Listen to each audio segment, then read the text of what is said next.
Hello there everyone, welcome back to our channel. In today's quick video, you are going to see how to put link in Instagram story. So let's get right into it.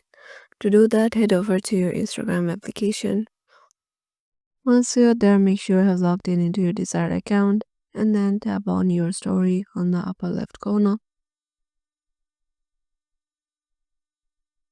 Then choose a picture or anything you want. I'm going to camera. I'm clicking a picture. And then head over to the sticker section on the upper right corner just beside the text section, and here you will find the option of link just in the side of hashtag. Tap on link. Here paste the URL from your clipboard.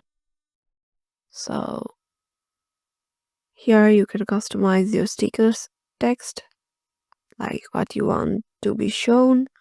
Like I want it to be shown like a cat. Tap on done. And here goes my link. And it's a clickable link. You just need to tap on your story to post it. So yeah, this is how you can do it.